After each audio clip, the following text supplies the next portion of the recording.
Bueno, bendiciones una vez más y gracias por la hospitalidad, las atenciones, las muestras de cariño y amor sincero. Y ciertamente mientras Iván más o menos me despedía, como que tenía cierta nostalgia en pocos días de dejarlos y no poder continuar disfrutando de la coinonía. Pero nada, les dejamos un digno representante a Sugel, que está ahí, y a su esposa Gloria, de manera que nos vamos deseosos de volver o de que ustedes vayan allá en algún momento, nos busquen y tengamos coinonía juntos otra vez. Ciertamente, en la medida en que he regresado a Temuco, mi afecto por Temuco, por el pastor Iván, Patricio, sus esposas, ha ido aumentando, y yo creo que eso es algo que Dios hace, y que pensar que en la eternidad tendremos el resto de los años, el resto del tiempo para tener de una manera agigantada lo que ahora tenemos en una conferencia, eso solo es como de mucho ánimo y de mucho estímulo, de manera que anticipo muchas de esas cosas. Mi último tema, todavía bajo la sombrilla de sola escritura, es la suficiencia de las Escrituras. Y quizás lo primero que quisiera hacer, lo hubiera hecho quizás en oración, pero ya el pastor Iván oró, pero podemos todavía compartirlo, es confesar a Dios y delante de ustedes mi insuficiencia, y al mismo tiempo pedirle perdón a Dios si en algún momento o cuando en algún momento mi insuficiencia haya empañado su suficiencia. Pero ciertamente esta es una doctrina, es un pilar de la fe cristiana, la suficiencia de las Escrituras. Para muchos, hablar de la suficiencia de las Escrituras es sinónimo con sola escritura. Y si bien es cierto que en el contexto de la Reforma Protestante hace 500 años atrás, básicamente por las condiciones en que la revolución protestante se dio, por llamarle de esa manera, ciertamente en ese momento, en ese contexto, esas dos cosas prácticamente significaban lo mismo o eran usadas simbólicamente como una misma cosa. Porque la batalla en esencia era entre los reformadores, que insistían en que no había ninguna otra autoridad por encima o aún a la par con las Escrituras, y Roma, que insistía en que tanto las tradiciones como el magisterio de la iglesia compartían la palabra. En ese contexto, en medio de esa batalla, entonces hablar de la suficiencia de las Escrituras era lo mismo que hablar de sola escritura. Pero sola escritura realmente tiene unas implicaciones todavía mucho más amplias. Tradicionalmente se ha hablado de los atributos de la palabra. Decíamos esta mañana que Dios y su palabra son coextensive. Uno es una extensión del otro, la palabra es una extensión del mismo Dios, y como Dios tiene atributos, de esa misma manera se ha hablado de atributos de la palabra. Y tradicionalmente los atributos que le han asignado son suficiencia, claridad, autoridad y necesidad.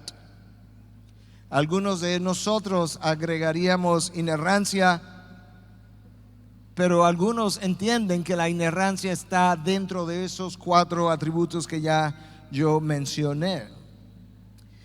Independientemente de cómo lo veamos, lo cierto es que esas 4 características forman parte de lo que sola escritura implica. Y el hecho de que las Escrituras hayan sido inspiradas por Dios es lo que nos lleva a nosotros a afirmar que estas verdades, cada una de esas verdades que las Escrituras afirman, desglosan, son inerrantes, abundantemente claras y necesarias para el hombre.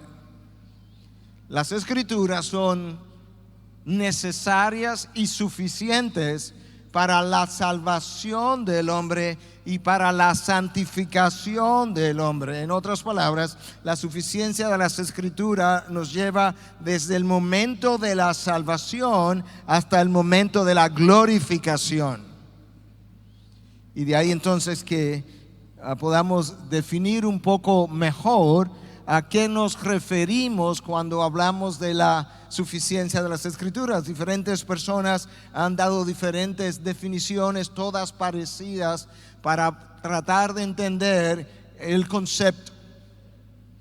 Matthew Barrett publicó un libro recientemente, meses atrás, con el título de God's Word Alone, o la palabra de Dios solamente. Y en esa obra él define la suficiencia de las Escrituras de esta manera. Y dice: las Escrituras son suficientes y necesarias para la salvación y para vivir la vida cristiana en obediencia a Dios y para su gloria. Y que todas esas cosas están claramente expresadas. Los reformadores hablaban de la perspicuidad de las Escrituras, una palabra un tanto fancy, un tanto extraña, pero simplemente para decir que lo que concierne a la salvación estaba abundantemente claro en las Escrituras. John Piper dice que las Escrituras son suficientes en el sentido de que son las únicas inspiradas e inerrantes palabras de Dios que necesitamos para conocer el camino de la salvación y el camino de la obediencia. En esencia, está diciendo algo muy similar a lo que Matthew Barrett dice en su definición.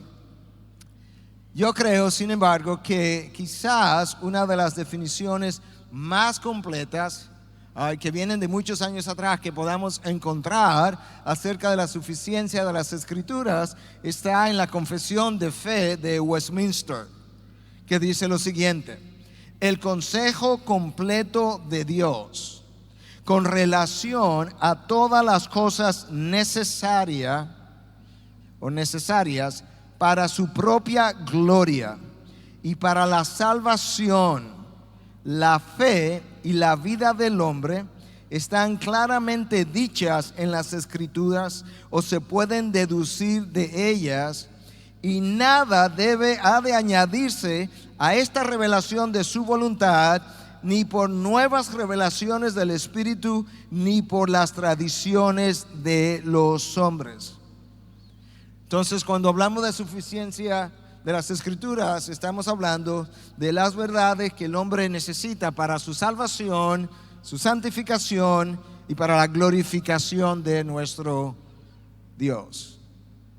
Todavía uno de nuestros contemporáneos, John MacArthur, afirma que la Biblia es la autoridad máxima en todos los asuntos espirituales, hablando de la suficiencia, y luego agrega: el mayor defensor de sola Escritura tiene que admitir que la Biblia no dice nada acerca de las estructuras del ADN, de la microbiología, de la gramática del idioma chino o de la ciencia espacial. Eso nos ayuda a entender cuál es el marco de referencia de suficiencia de las Escrituras. Donde las Escrituras permanecen en silencio, nosotros no vamos a empujar la suficiencia de las Escrituras, porque las Escrituras no me dicen nada de cómo sanar una neumonía, por ejemplo. Pero lo que tiene que ver con la vida con la salvación del hombre, la vida de santificación, la gloria de Dios y lo que es la vida de adoración del creyente, todas esas cosas están ahí. Todo lo que necesitamos para ser salvos, para ser santificados, todo lo que necesitamos conocer acerca de Dios, lo que necesitamos conocer acerca del hombre, lo que necesitamos conocer acerca de cómo relacionarnos con Dios y lo que necesitamos conocer acerca de cómo adorar a Dios en nuestro diario vivir. Todas esas cosas están especificadas en las Escrituras.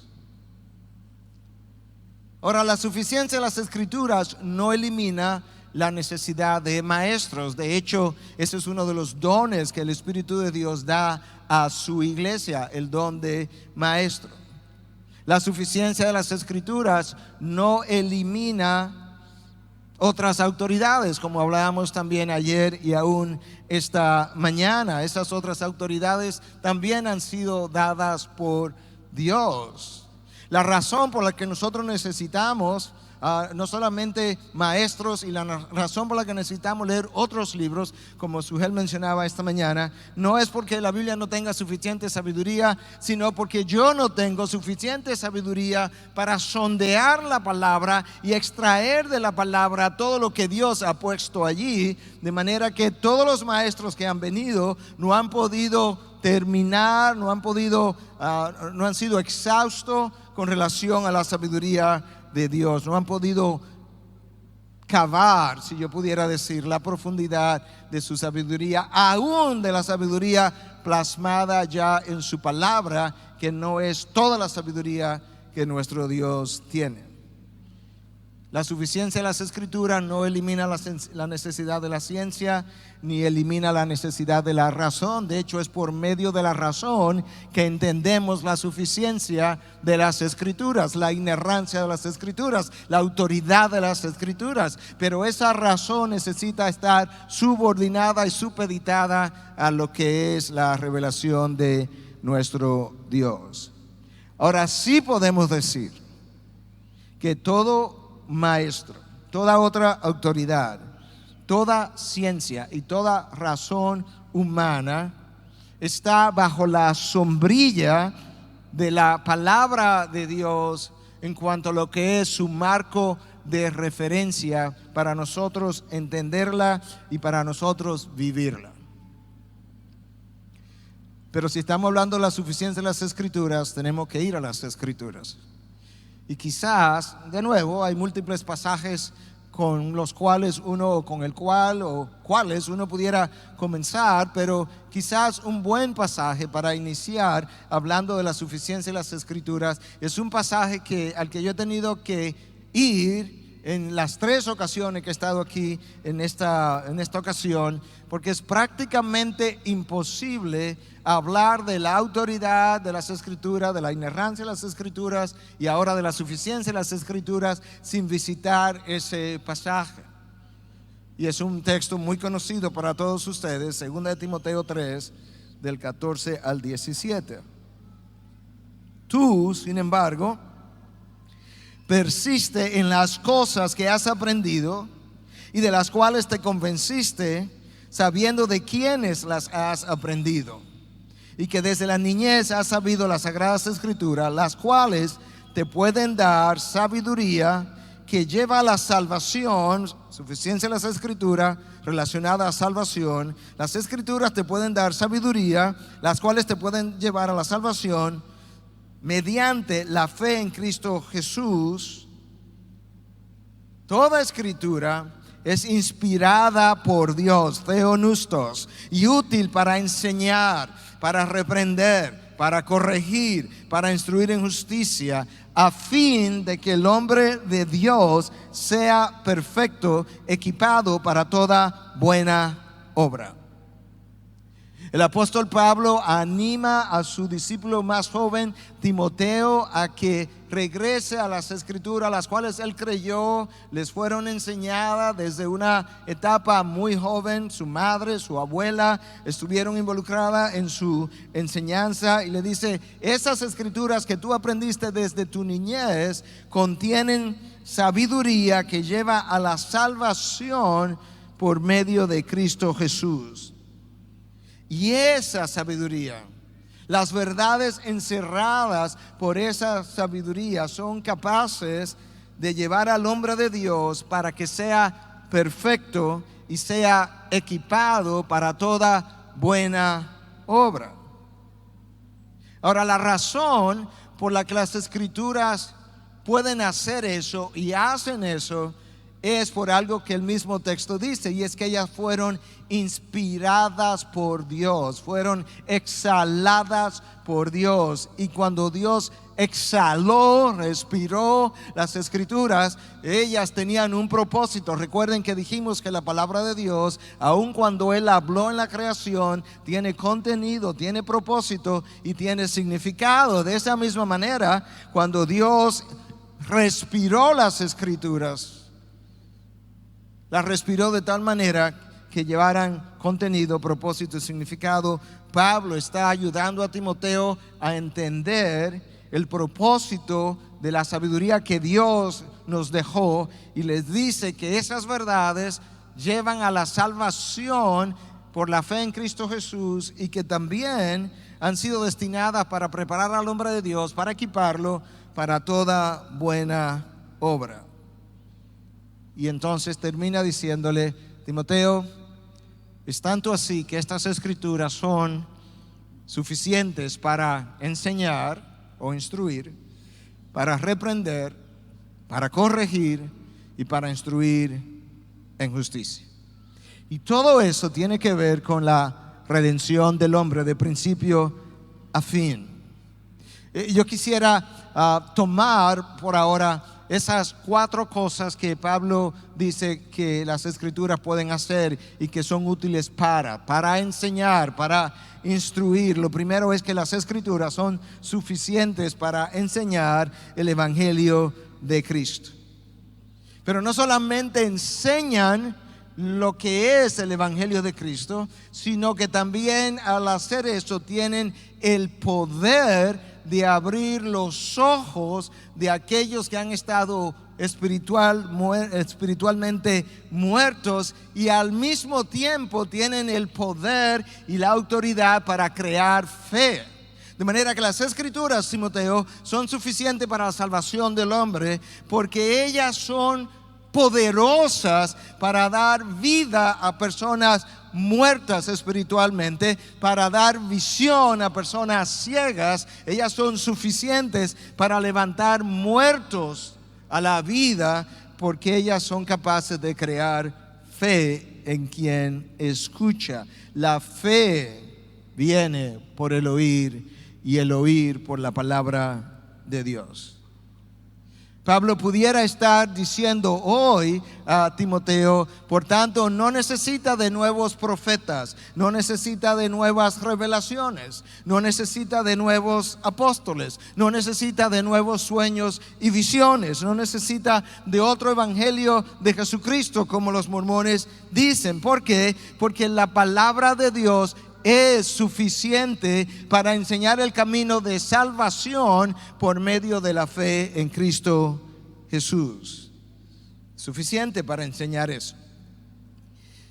Y yo creo que una de las enseñanzas de Jesús que mejor ilustran lo que estoy tratando de explicar es esa famosa historia que algunos consideran una parábola, otros consideran una historia real, que aparece en Lucas 16, cuando Cristo comenzó a hablar de Lázaro y de un hombre rico, y que ambos murieron y fueron llevados al seno de Abraham. Ustedes conocen la historia, pero déjame resumírtela para que podamos ver la suficiencia de las escrituras siendo habladas por el Señor Jesucristo mismo. Había cierto hombre rico que se vestía de púrpura y lino fino, celebrando cada día fiesta con esplendidez. Y un pobre llamado Lázaro yacía a su puerta cubierto de llagas, ansiando saciarse de las migajas que caían de la mesa del rico. Además, hasta los perros venían y lamían las llagas. Sucedió que murió el pobre y fue llevado por los ángeles al seno de Abraham, y murió también el rico y fue sepultado. Hay un diálogo ahora entre este hombre rico que está padeciendo en el infierno, en el Seol, y Padre Abraham. Y este hombre está preocupado porque aún en el Seol él recuerda que él tiene hermanos, y que él tiene hermanos que no están apercibidos de la condenación, del dolor, de esta eternidad, de este lugar donde él ahora se encuentra. Y entonces él le ruega a Padre Abraham y le dice: yo te ruego, Padre, que lo envíes a la casa de mi padre, Pues tengo 5 hermanos, de modo que Él los prevenga para que ellos no vengan también a este lugar de tormento. Esta es la idea, Padre Abraham. Me preocupa que estos hermanos míos no tienen el testimonio de alguien que está aquí sufriendo con crujir en llanto y con crujir de dientes. Yo quisiera que tú permitas que alguien fuera y le pueda decir cuán horrible este tormento es, que hace que lo que estemos aquí queramos crujir los dientes. Pero los peros de la Biblia son vitales. Los peros de la Biblia establecen contrastes, comparaciones. No los pase por alto muy rápidamente. Detente, vuelve y lee lo que está antes del pero y vuelve y lee lo que está después del pero. Y aquí viene entonces: pero Abraham dijo. En otras palabras, él quiere un testimonio nuevo, pero Abraham dijo: ellos tienen a Moisés y a los profetas, que los oigan. Dijo: no, Padre Abraham, no, tú no entiendes, sino que si alguno va a ellos de entre los muertos, se arrepentirán. Él tiene la certeza. Si alguien viene de aquí, quizá todavía oliendo a azufre, oliendo a humo, y le explica lo horrible, la horrible condición en la que yo me encuentro, y él también, ellos se van a arrepentir. Mas Abraham le contestó: si no escuchan a Moisés y a los profetas, tampoco se persuadirán si alguno se levanta de entre los muertos. ¿Escuchaste lo que Padre Abraham le dijo? No. Ellos tienen ya el instrumento más poderoso para producir fe. Es la palabra que ya Dios dio a través de Moisés y de los profetas. No hay testimonio más poderoso que la palabra de Dios. No importa si es de un muerto del infierno que es enviado, no va a ser más poderoso que la palabra ya hablada por medio de Moisés y los profetas. La palabra de Dios es lo más poderoso que nosotros podamos experimentar para ir de la muerte a la vida. De hecho,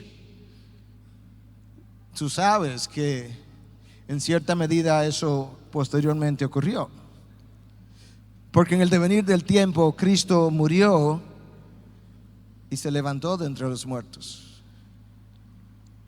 y cuando resucitó volvió y dejó su testimonio de su vida, su muerte, su resurrección.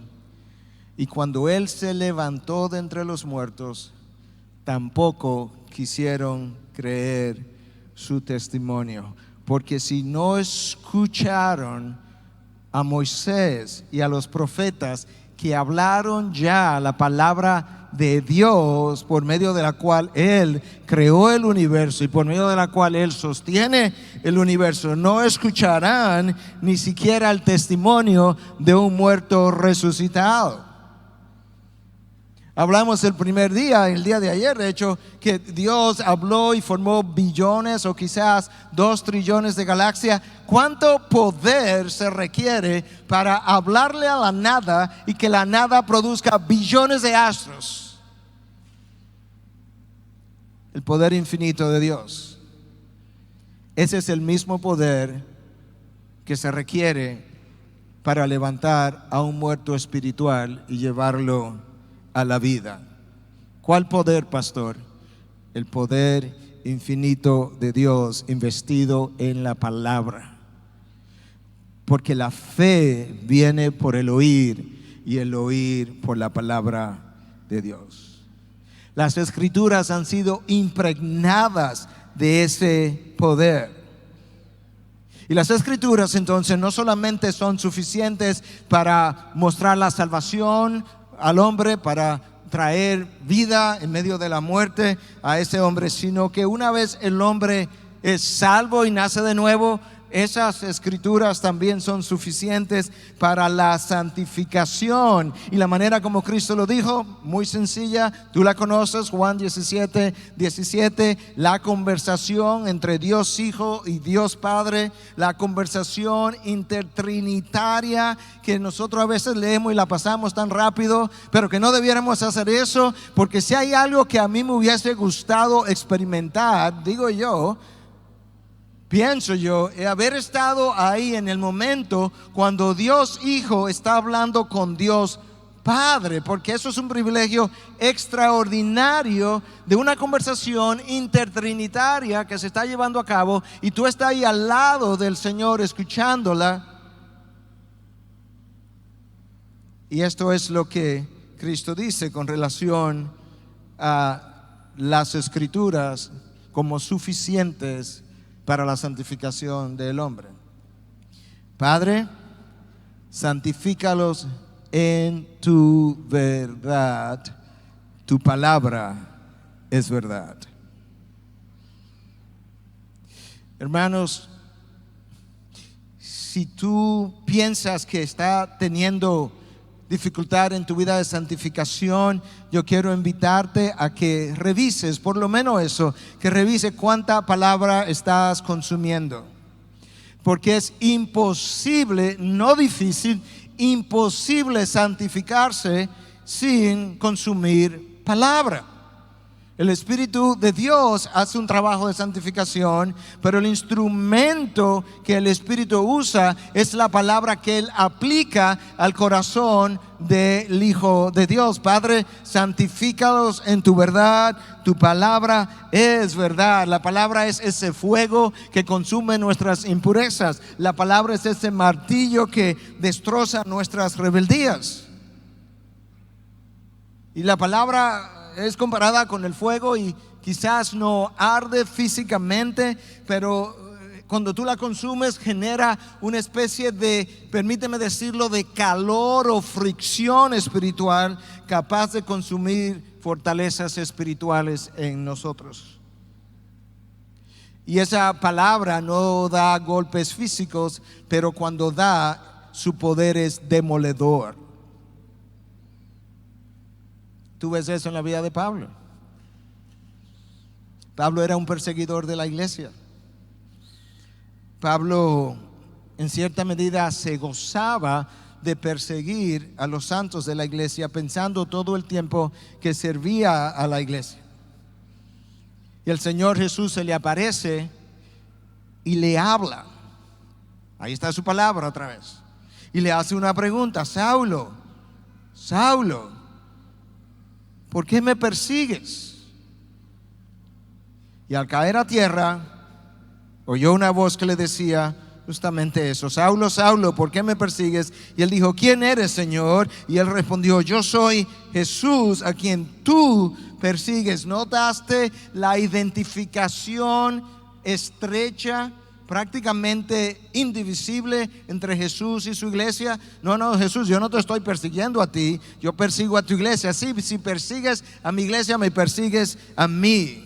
Y Cristo le dice: levántate, entra en la ciudad y se te dirá lo que debes hacer. Esa palabra hablada ese día fue suficiente para que Saulo dejara de ser un perseguidor de la iglesia y se convirtiera en un proclamador del evangelio. La gracia de Dios, cuando fluye a través de su palabra, es irresistible. Déjame decir eso otra vez. La gracia de Dios, cuando fluye a través de su palabra, es irresistible. De eso hablaba Juan Calvino, pero ese no es el tema en este momento. En segundo lugar, las escrituras no solamente son suficientes para la vida para enseñar al hombre el camino de la salvación, como le dice Pablo a Timoteo, y también para equiparlo para toda buena obra, para la vida de santificación, sino que Pablo le dice a Timoteo que también las escrituras son suficientes para reprender. La palabra, el testimonio de la palabra es suficiente para reprender a aquel, por ejemplo, que está dando un mal testimonio, como Pablo lo hizo con Pedro. Pedro trae una nueva revelación, palabra de Dios. Los gentiles y los judíos ya no formarán dos pueblos separados. Los gentiles son parte del plan de salvación de Dios. Pedro lo cree, Pedro se lo enseña a la iglesia, y posteriormente, en un momento dado, Pedro se siente intimidado, y cuando llegaron los judíos de Jerusalén, no se quería juntar con los gentiles, y Pablo lo confronta. ¿Y cómo lo confronta? Lo confronta con la misma verdad de la palabra que él había traído a la iglesia, en cuanto a que ya no había división, y Pablo tuvo que hacerlo públicamente porque su testimonio estaba arrastrando a Bernabé y a otros líderes también. La palabra de Dios es suficiente, Timoteo, dice Pablo, para reprender no solamente al que está dando un mal testimonio, para reprender al que te tienta y al que quiere seducirte. ¿Tú conoces el veredicto de la tentación de Jesús? Satanás, el archienemigo del pueblo de Dios, el máximo representante del reino de las tinieblas, en un duelo cuerpo a cuerpo con el máximo representante del reino de la luz. Y Satanás le hace ofertas tentadoras, halagadoras, incluyendo todos los reinos de este mundo. Y Cristo, en vez de hacer alarde de ser la segunda persona de la Trinidad y el agente creador, Cristo, en vez de decir: oye, Satanás, a ti te creé yo, el Logos, por medio del cual se hicieron todas las cosas, y sin él nada de lo que ha sido hecho fue hecho. En vez de hacer eso, él le dice: escrito está. Bueno, aquí hay otra tentación, escrito está. Aquí hay una tercera tentación, escrito está. La palabra de Dios fue el instrumento de reprensión de Satanás, porque la palabra fue diseñada con ese poder. La palabra de Dios es suficiente para reprender al rebelde y al de espíritu divisivo dentro de la iglesia. La palabra de Dios es suficiente para reprender al que está en pecado, porque es más cortante que cualquier espada de dos filos. Es capaz de penetrar hasta dividir el alma del espíritu, la médula de los huesos, o el tuétano de las coyunturas. Es capaz de penetrar hasta discernir los pensamientos y las intenciones del corazón. La palabra de Dios es suficiente para corregir al que está en pecado, es suficiente para corregir al que está en error. Pablo dice que la palabra es suficiente para enseñar, ya hablamos de eso, es suficiente para reprender, hablamos de eso y vimos cómo Cristo la usó para reprender a Satanás en medio de la tentación. Y ahora lo tercero que Pablo le dice a Timoteo es que también la palabra es suficiente para corregir. Ya no reprender, pero corregir. Y tú puedes ver eso en la vida de Apolo con Priscila y Aquilas. La palabra de Dios dice o describe a Apolo como alguien que había sido instruido en el camino del Señor, Hechos 18, y siendo ferviente de espíritu, hablaba y enseñaba, escucha, con exactitud las cosas referente a Jesús, aunque solo conocía el bautismo de Juan. Este no era cualquier creyente. Apolo era instruido en el camino del Señor, era ferviente en espíritu, hablaba con exactitud las cosas referente a Jesús, aunque, eso es como un pero ahí, solo conocía el bautismo de Juan. Y comenzó a hablar con denuedo en la sinagoga. Eso es parte de lo que el Espíritu de Dios hace. Comenzó a hablar con denuedo. Y Priscila y Aquilas lo escucharon y se dieron cuenta que habían algunas cosas de la palabra de Dios que él todavía no entendía bien. Y como la palabra es suficiente para corregir, le dice Pablo a Timoteo, cuando Priscila y Aquila lo oyeron, lo llevaron aparte y escucha, le explicaron con mayor exactitud el camino de Dios.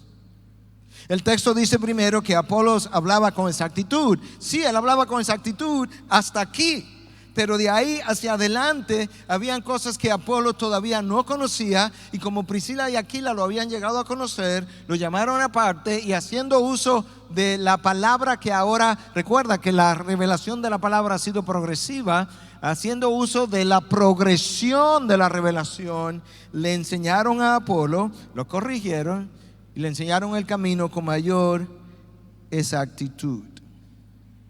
La palabra es suficiente para corregir.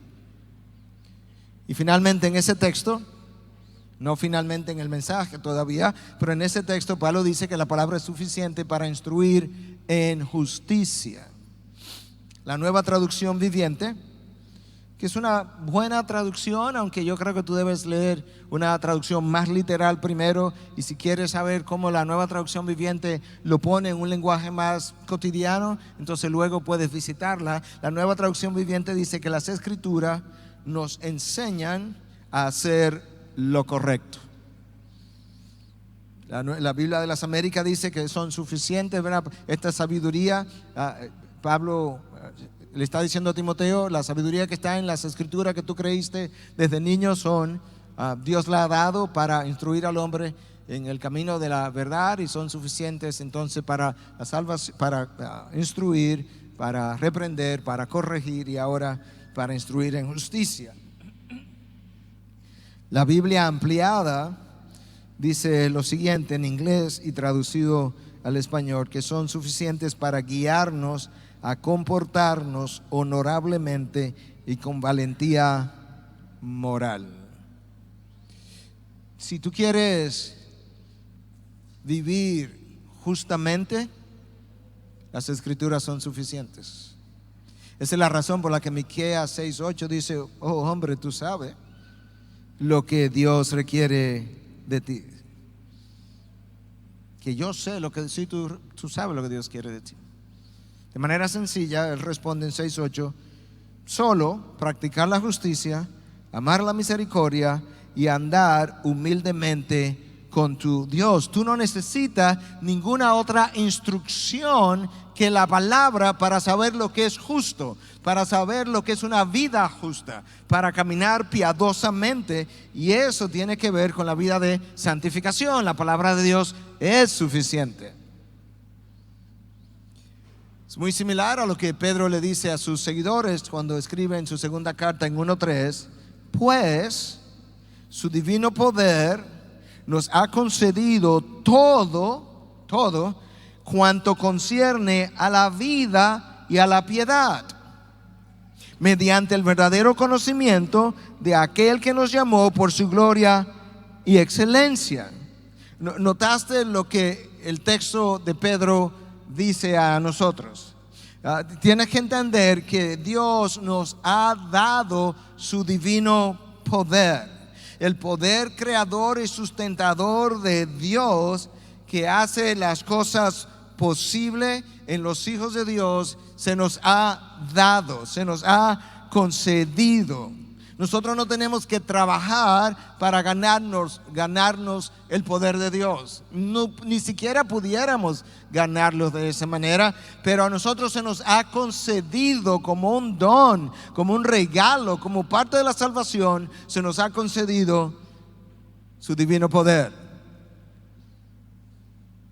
No en los nuevos apóstoles, en la antigua palabra, en la palabra que siempre ha sido.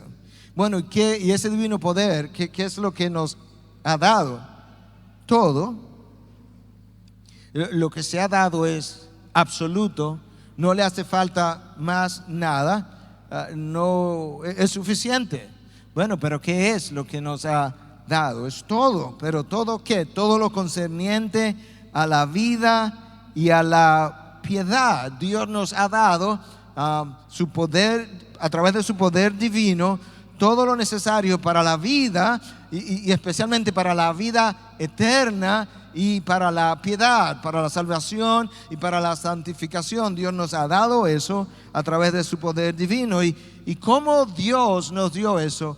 Mediante el conocimiento de aquel que nos llamó, de esa manera. ¿Y quién fue quien nos llamó? Cristo Jesús.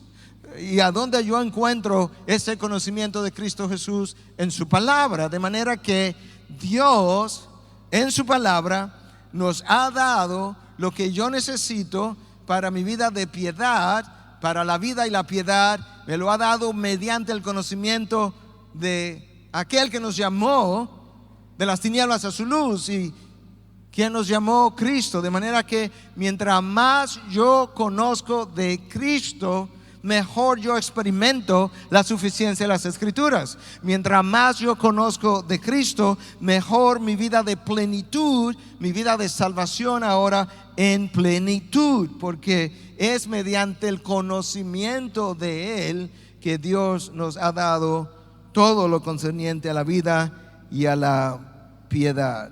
Y eso lo conocemos en su palabra.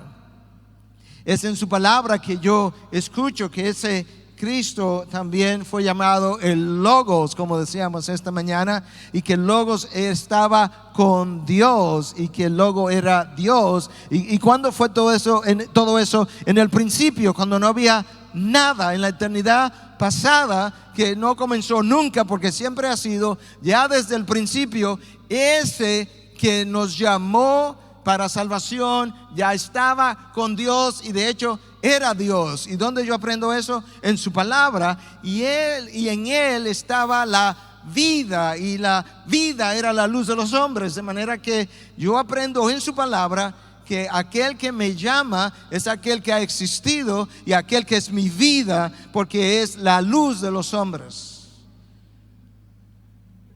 Es ahí en esa palabra que es suficiente que yo aprendo que este Logos compartía la gloria con Dios, y que llegó un momento donde Él no consideró su gloria como algo, o su igualdad con Dios como algo a que aferrarse, sino que se despojó a sí mismo y se hizo siervo y se hizo hombre, y fue hasta la muerte, y muerte de cruz. Y que esa vida así ilustrada desde su desprendimiento en gloria a su descenso a la tierra, viniendo de la gloria hasta la vergüenza para llevarme de la vergüenza hasta la gloria, eso yo lo aprendo en su palabra. Y es esa verdad y otras similares que cuando yo la escucho son capaces de abrir los ojos del que estaba muerto y traerlo a la vida.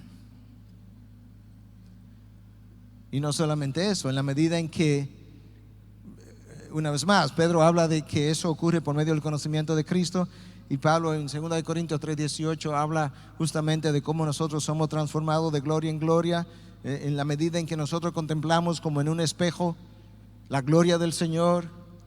Así somos transformados de gloria en gloria, como por el Señor, o como su Espíritu, o como por su Espíritu el Señor. ¿Te das cuenta de la importancia de la palabra de Dios para la vida de santificación?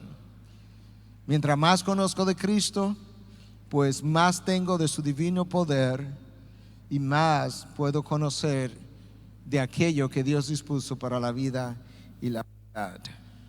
Jerry Bridges decía: es imposible, escuche, es imposible practicar la piedad sin una ingesta constante, consistente y equilibrada de la palabra de Dios en nuestras vidas.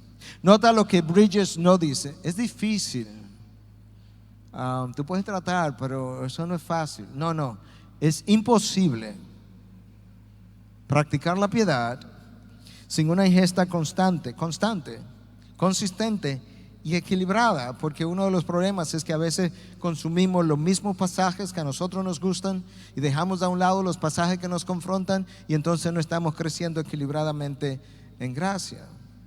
¿Y por qué Bridges dice eso? Que es imposible practicar la piedad si no consumo la palabra consistentemente y equilibradamente, porque ese es el instrumento de santificación. Padre, santifícalo en tu verdad, tu palabra es verdad. Eso hace la palabra de Dios necesaria, que es uno de los 4 atributos que te mencioné, que forman parte de la palabra y que forman parte de la idea de sola escritura. La palabra es necesaria para la vida de santificación y comenzando con la vida de salvación. Alguien pudiera decir, bueno, pastor, pero eso está bien para nosotros que tenemos todo el Antiguo y el Nuevo Testamento. Pero uno no podría decir eso, que sola escritura también fue suficiente para los que vivieron en el tiempo atrás, en el Antiguo Testamento. John Frame nos ayuda a entender esa pregunta cuando dice: en cualquier momento de la historia redentora, la revelación dada hasta ese punto ha sido suficiente para ese momento. Eso es justamente lo que Abraham le dice al rico en la historia narrada, porque Abraham básicamente dice: ya tienen a Moisés y a los profetas. Y Padre Abraham y el Nuevo Testamento, porque esta historia Cristo la está narrando en el Nuevo Testamento. No, es que ellos vivieron en el tiempo pasado, y como vivieron el tiempo pasado, cualquier revelación que Dios haya dado hasta ese momento era suficiente para ese momento. En otras palabras, cuando Dios le dice a Adán y Eva, le dice las cosas que están registradas, le hace la prohibición, le dice: el día que comas, el día que desobedezcas, morirás, y quizás algunas otras cosas que no están registradas. Eso que Adán oyó era la revelación suficiente que él necesitaba para su vida de obediencia. No necesitaba más. Tú y yo sí, Adán y Eva no. En cada momento de la historia redentora, la revelación de Dios dada a los hombres era suficiente para ese momento. Lamentablemente, Adán hizo lo mismo que la iglesia hoy frecuentemente hace. ¿Qué es lo que la iglesia frecuentemente hace hoy? Que acepta revelaciones extra bíblicas. Como la Biblia no estaba escrita, yo voy a decir que Adán aceptó, y Eva por igual, revelaciones extra Dios. Es lo mismo. Dios dijo algo, Adán fue y creyó otra revelación distinta a la de Dios. Nosotros tenemos toda la Biblia, mucho más información ahora, y a pesar de que tenemos no solamente los salmos y proverbios y los profetas y todo lo demás, y la ley, 39 libros en el Antiguo Testamento, 27 en el Nuevo, 66 libros, todavía para la iglesia de hoy muchas veces eso no es suficiente. ¿Y qué queremos? Revelaciones ahora extra Dios, pero le llamamos extra bíblicas. Eso no es nuevo. Comenzó en el jardín del Edén, ha continuado a lo largo de la historia. Escucha a Dios a través del profeta Jeremías en el capítulo 5, versículo 30 y 31. Dios hablando: algo espantoso y terrible ha sucedido en la tierra. ¿Escuchaste el vocabulario que Dios usa? Esto no es el vocabulario de alguien que uno pudiera decir, bueno, que era sanguíneo y dijo espantoso, horrible. Tú sabes cómo hablan los sanguíneos. No, esto es Dios hablando. Algo espantoso y terrible ha sucedido en la tierra. Dios, y que puede ser tan espantoso y tan terrible que los profetas profetizan falsamente, los sacerdotes gobiernan por su cuenta. ¿Realmente eso es tan malo?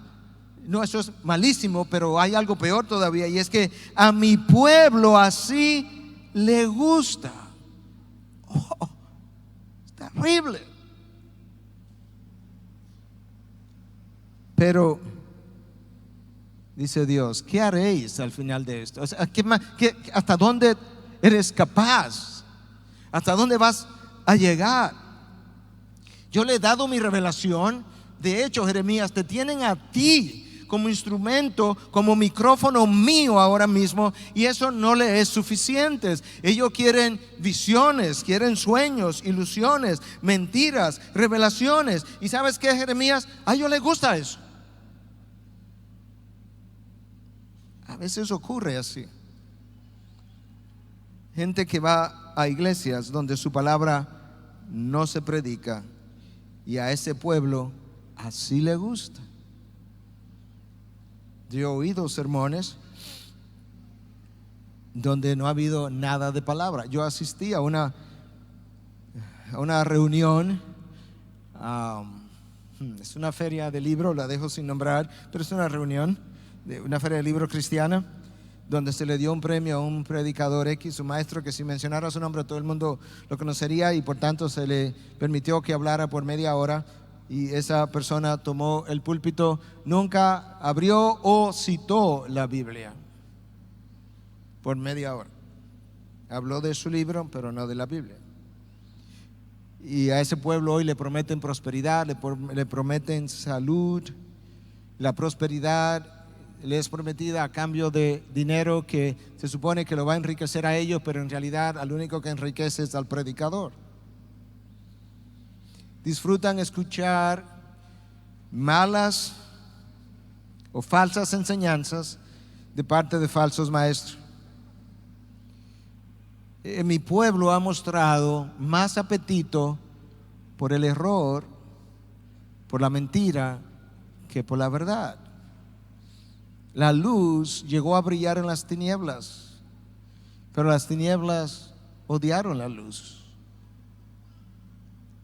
Yo le he dado mi verdad, Romanos 1:25, y el hombre cambió la verdad de Dios por la mentira. ¿Y qué pasó entonces? Que el hombre, al cambiar la verdad de Dios por la mentira, se hicieron animales y imágenes y de cuadrúpedos, y así le adoraron.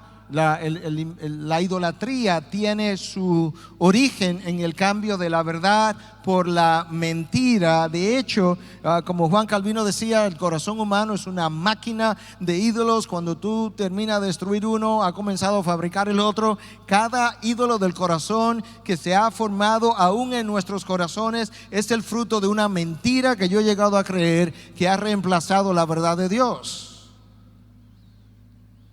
Y cuando en la época de los profetas el pueblo hizo eso, y cuando en la época de hoy el falso maestro, el falso profeta, el falso apóstol hace eso, él pasa a ser el ídolo de sus seguidores, porque ellos han cambiado la verdad de Dios por la mentira del profeta o el apóstol, y ellos tienen una idolatría.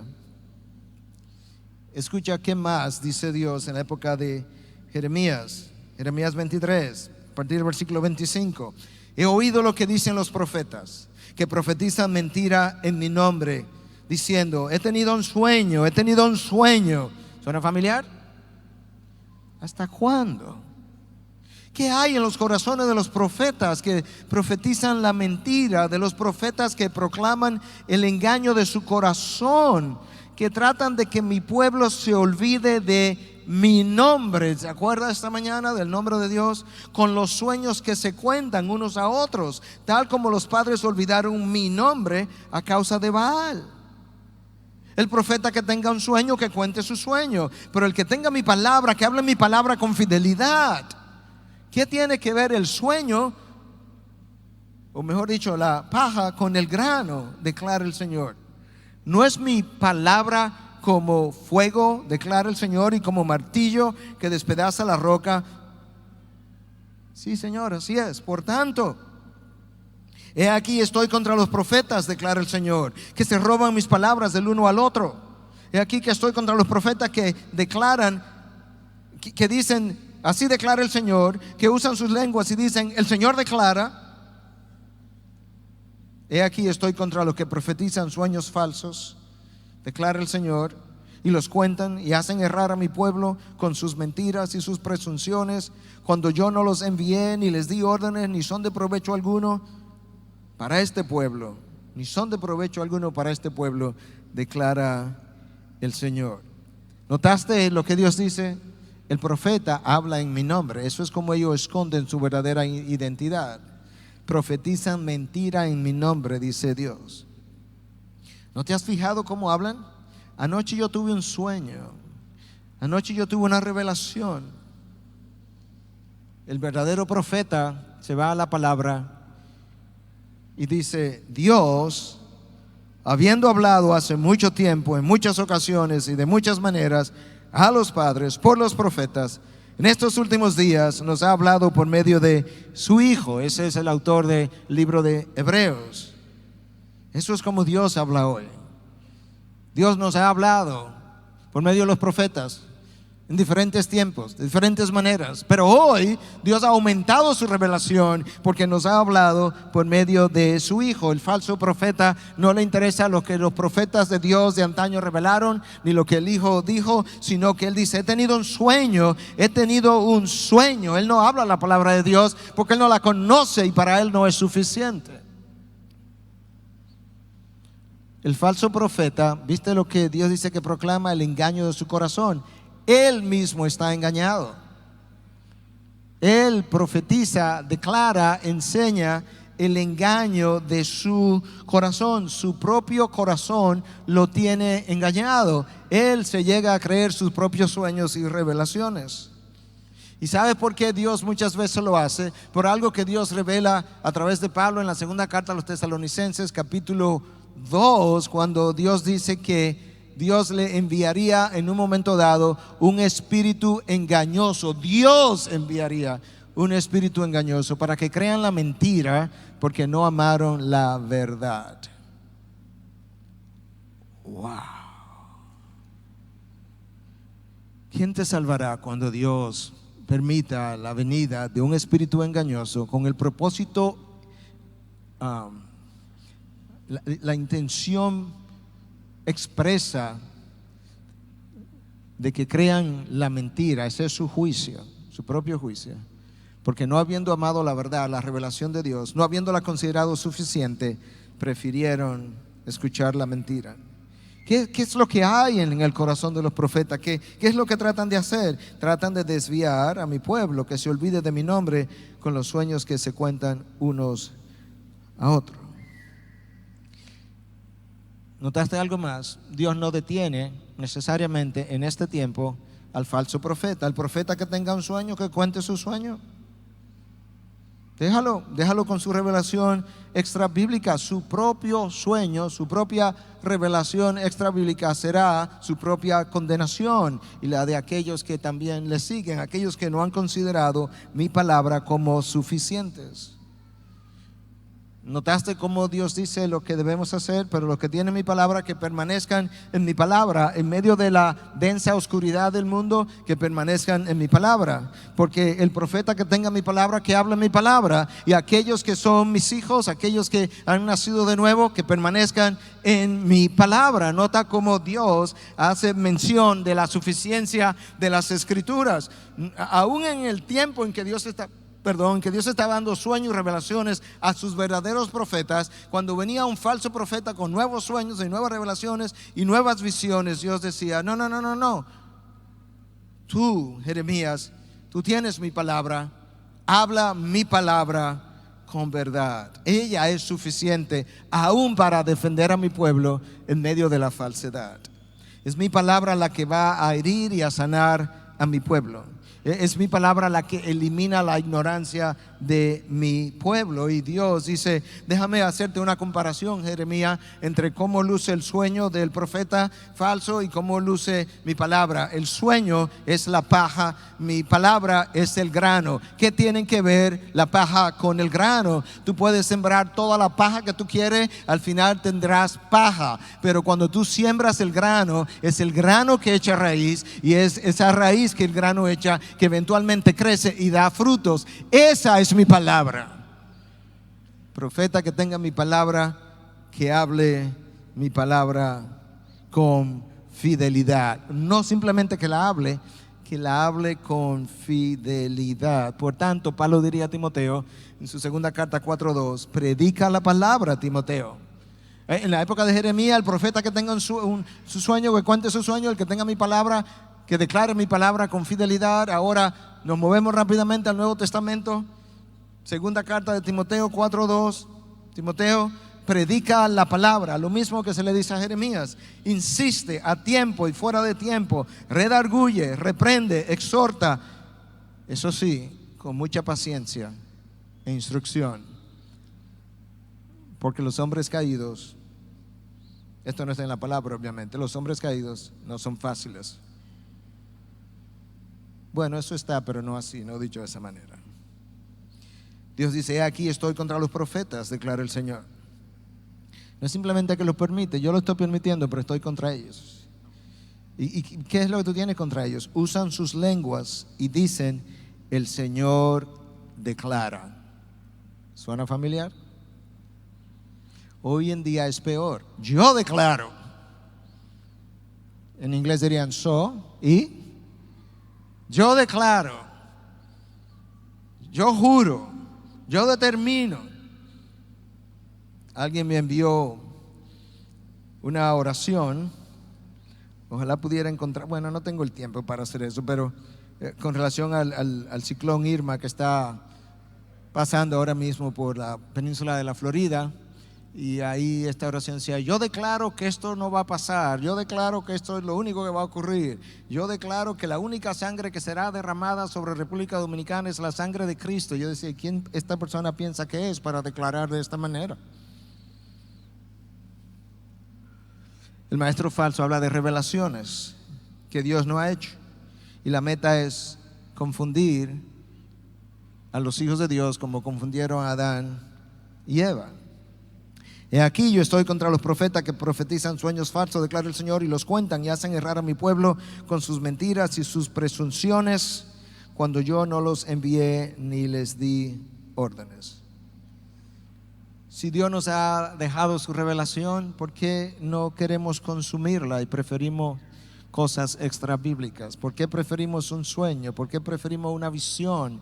¿Por qué preferimos una tradición como la iglesia de Roma? ¿Por qué preferimos un nuevo evangelio de Jesucristo como la iglesia de los mormones? ¿Por qué preferimos una traducción distinta de la Biblia, distinta a las demás traducciones como hicieron los testigos de Jehová, cuando Dios ya nos dejó su verdad suficiente, infalible, inerrante? ¿Por qué preferimos nuestras opiniones si ya Dios nos dejó su opinión infinitamente sabia? ¿Qué es lo que ocurre entonces, para cerrar, cuando el pueblo de Dios usa revelaciones extrabíblicas, considera su palabra insuficiente, que él cava una cisterna que no retiene agua? Jeremías, mi pueblo ha hecho dos males. Jeremías 2:13. Me han abandonado a mí, Jeremías.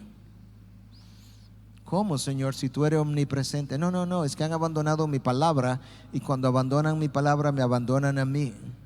Me han abandonado a mí, la fuente de agua vivas, de aguas vivas, Jeremías. ¿Tú puedes creer eso? Un pueblo espiritualmente sediento, le doy agua viva y me abandonan. Y tú sabes lo que han hecho para sustituirme. Han cavado cisternas agrietadas que no retienen agua. Señor, ¿y cuándo cavamos cisternas agrietadas? Porque yo no he hecho eso. Cada vez que has confiado en algo que no es mi palabra, eso representa una cisterna que no retiene agua, que no te puede dar lo que busca, que no te puede dar seguridad, no te puede dar santificación, no te puede dar salvación, no te puede dar paz, no te puede dar gozo, no te puede dar plenitud de vida. ¿Por qué? Porque no es mi palabra. No va a retener agua. Si quieres saciar tu sed, yo soy la fuente de tu agua viva, y mi palabra es el agua que tienes que ingerir. Mi pueblo cava cisternas, y en sus cisternas perecerán. En sus cisternas serán enterrados. Cuando el predicador no usa la palabra o confía en otras cosas que no sea la palabra, él está cavando su propia cisterna agrietada. Cuando el Hijo de Dios confía en revelaciones extrabíblicas, en profecías falsas, en falsos maestros, él está cavando su propia cisterna y allí perecerá. Hermanos, Pablo nos dijo que estas cosas que fueron escritas en tiempos pasados se escribieron para nuestra enseñanza, a fin de que por medio de la paciencia y del consuelo de las Escrituras tengamos esperanza. Pablo dice: hermanos, presten atención a las cosas escritas, esa es su palabra. Porque cuando presta atención a las cosas escritas, las Escrituras te fueron dadas. ¿Para qué, Pablo? Para que tengamos esperanza. Primera de Corintios 15:4 y capítulos anteriores, en 10:11 de la misma carta, Pablo dice: algunas de estas cosas, como la que yo leí hoy acerca de a mi pueblo así le gusta, las cisternas agrietadas que no retienen agua, de cómo creyeron a falsos maestros, algunas de estas cosas fueron juzgadas. Y Pablo dice: estas cosas le sucedieron como ejemplo. Lo que yo he compartido hoy son también ejemplos. Y fueron escritas, sola escritura, fueron escritas como enseñanzas para nosotros, para quienes ha llegado el fin de los siglos. Desde la vida de Cristo en adelante estamos en los últimos días. Se escribieron cosas como ejemplos para que escarmentáramos, para nosotros que estamos en el fin de los días. Hermanos, déjame terminar con una nota de esperanza, porque eso es exactamente lo que Pablo dice que tenemos en las Escrituras, que se nos dieron para que tengamos esperanza. Ellas son suficientes para esa esperanza. Estamos en tiempos difíciles y probablemente se empeoren, pero la palabra es suficiente para los tiempos difíciles, para la aflicción. ¿Recuerda el salmista, Salmo 119, versículo 92? Si tu palabra no hubiese sido mi deleite, hubiese perecido en mi aflicción. Mi aflicción fue tan severa, tan drenante, era tan consumidora, Dios, que yo testifico hoy: si en medio del dolor yo no hubiese estado consumiendo tu palabra, la aflicción me hubiese hecho perecer. Pero tu palabra fue suficiente, oh Dios. Yo puedo decirte, mi esposa ha dado testimonio de esto públicamente, yo también, por tanto lo puedo hacer, pero al llegar a Santo Domingo, fruto de mi esposa ser norteamericana, llegar a una cultura nueva, a practicar medicina en una cultura donde no se practica medicina como en Estados Unidos, mi esposa se deprimió por 7 años. Fueron extremadamente difíciles para mí, pero si para mí fueron difíciles, fueron extremadamente mucho más difíciles para ella. Y a la verdad que yo no tenía la habilidad necesaria para manejar eso, y no creo que ningún esposo que no haya pasado por ahí está completamente preparado para hacerlo, aún siendo pastor y aún siendo médico. Pero yo puedo testificar de una cosa, que durante ese tiempo su palabra me sostuvo, y fue la dulzura de su palabra la que en ocasiones me hizo desear casi que el tiempo no terminara. Si tu palabra no hubiese sido mi deleite, yo hubiese perecido en la aflicción. La palabra de Dios es suficiente para darnos perspectiva en el dolor. Primera de Pedro 4:12. Amados hermanos, no os sorprendáis del fuego de la prueba que ha sobrevenido en medio de vosotros, como si algo extraño estuviese ocurriendo. No, hermanos, esto es algo que Dios previó, que Dios diseñó, Dios orquestó. No te sorprenda cuando te encuentres en medio del fuego de la prueba. Esto es normal. Después de Génesis 3, el fuego de la prueba. Pero la palabra es suficiente para darme sostenimiento en la aflicción, es suficiente para darme perspectiva en medio de la aflicción. Y por eso Pablo escribe a los Romanos en 8:18 y dice: pero yo considero que las aflicciones de este tiempo presente no son dignas de ser comparadas con la gloria venidera, con la gloria que ha de ser revelada. Hermanos, ni siquiera te preocupes por la aflicción alrededor tuya. Es pasajera, es temporal, es algo que no va a continuar. Y si tú contemplas en la palabra que es suficiente para darte esperanza, la gloria venidera, toda esa aflicción va a palidecer. Espera con paciencia en tu Dios. Cree sus promesas. Y finalmente, yo leo la vida de Pablo en la palabra, que me da perspectiva para la aflicción. Y tú recuerdas las veces que Pablo dice que naufragó, que pasó un día y una noche en alta mar, que supo estar sin comida, que recibió de los judíos 3 veces los 39 azotes, que fue herido con palos a veces. Una vez fue dado por muerto en Listra, apedreado. Y yo leo la vida de Pablo y digo: pero este hombre estuvo más en cárcel que libre. Tú sabes, cuando nosotros viajamos siempre chequeamos el internet a ver las condiciones de los hoteles. Pablo, si hubiese tenido internet, hubiese checado las condiciones de las cárceles. Él sabía para dónde iba. ¿Sabe lo que Pablo dice? Después de esa lista de cosas, le dice a los Corintios en 4:7 que esta aflicción leve y pasajera. ¿Really? ¿Leve, Pablo? Con ese currículum de sufrimiento que tú tienes, y pasajera, a mí me parece interminable cuando leo tu historia. Nos produce un eterno peso de gloria que sobrepasa toda comparación. La palabra de Dios no solo es suficiente para todo eso que hablamos, sino que también es suficiente para sostenerme en la aflicción, y es suficiente para darme perspectiva en la aflicción y para inyectarme esperanza o hacer crecer en mí esperanza cuando yo considero su gracia, su fidelidad, su amor, su poder, los ejemplos de la Biblia, las veces que Dios ha mostrado su fidelidad. Y cuando yo considero la gloria venidera, puedo ver que mi sufrimiento palidece a su lado. Dios te ha dado su suficiencia en sus escrituras. Su palabra es suficiente. Padre, gracias, porque tú no simplemente hablas, tú cumples. Gracias porque una promesa hecha por ti es una realidad en la que yo puedo confiar más que en la realidad que yo veo con mis ojos todos los días.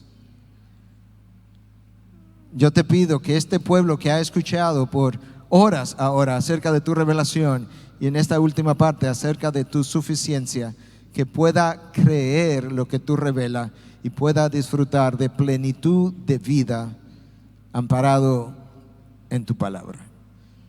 En tu nombre precioso, Jesús. Amén. Amén.